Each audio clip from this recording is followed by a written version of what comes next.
Welcome back to Sunday Night in America. This week, something pretty unusual happened. The left and the right came together under the leadership of Chairman Mike Gallagher and made some recommendations on how the U.S. can best deal with growing threats from China. And he joins us now to discuss what that committee came up with. Welcome, Chairman. What are some of your recommendations for dealing with the growing threats from China? Well, first, Trey, let's put this in context. Right now, the Biden administration is trying to resurrect economic engagement and diplomatic détente with the Chinese Communist Party as a core pillar of our grand strategy. This will not work. Zombie détente will not work for the same reason it didn't work for the last 2 decades. The CCP is not interested in cooperation or engagement. They seem interested only in expanding their power and ideology at the expense of America and our allies. And of course, Xi Jinping has Taiwan in his sights. So the most important thing we need to do, and this is what these bipartisan recommendations are geared towards doing, and we got unanimous agreement in the committee, is to put hard power in his path, specifically to use multi-year procurement to rapidly increase the number of long-range strike assets in the theater. This is really what we learned from Ukraine, is that in modern war, you burn through your weapon systems very rapidly. So we need to stockpile these key munitions in theater before it's too late, which means we need to take advantage of a multi-year procurement process. Secondly, we need to develop joint plans with our allies right now to enact severe diplomatic and economic costs prior to deterrence breaking down. Another lesson from Ukraine. You can't make this stuff up on the fly.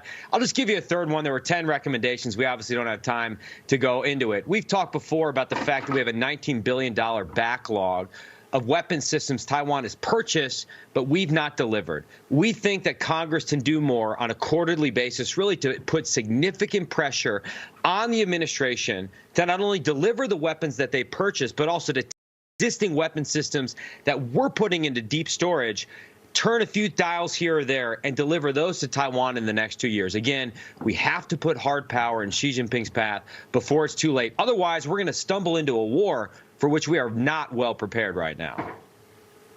All right, Chairman, I do not know if this was a formal recommendation or I just read that it was discussed, but making India part of NATO Plus, was that something that your committee recommended? Did you discuss it? I mean, I think your ranking member has been very interested in that for a number of years. Tell us about India and what role they may play.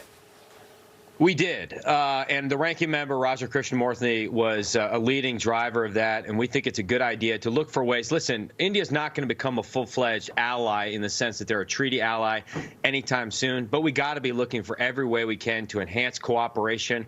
Right now, our primary cooperative structure with India beyond our bilateral relationship is something called the Quad. We think there's an opportunity to go beyond the Quad and start to enhance a lot of mill-to-mill cooperation, economic cooperation, and so that's what that recommendation was geared towards. We really can't have this be a U.S. versus China only competition. One of our natural advantages is that we draw upon a rich network of partners and allies. But here's the thing, Trey. If we don't get on the same page with our allies and partners, particularly our partner on the ground in Taiwan, before the shooting starts, none of that is really worth anything. We need to have a joint war planning concept, which is why one of our recommendations was to establish a U.S.-Taiwan joint planning group to improve the ability of America to understand Taiwan's defense needs and build trust and familiarity between the two militaries. So there's a lot we can do to draw upon very powerful states in the region. And again, the goal here is to prevent war. That's the goal. Deterrence is the goal, because deterrence may be hard, but war is hell. Chairman, I'm going to leave with 2 observations. Number one, I almost fell off of my stool when you said it was unanimous. Nothing is ever unanimous anymore, but somehow or another you and Raja managed to get everyone on board. That's observation number one. Observation number 2, I remember the day you came to Congress, and here you are, the chairman of a committee, a super important committee. Congratulations.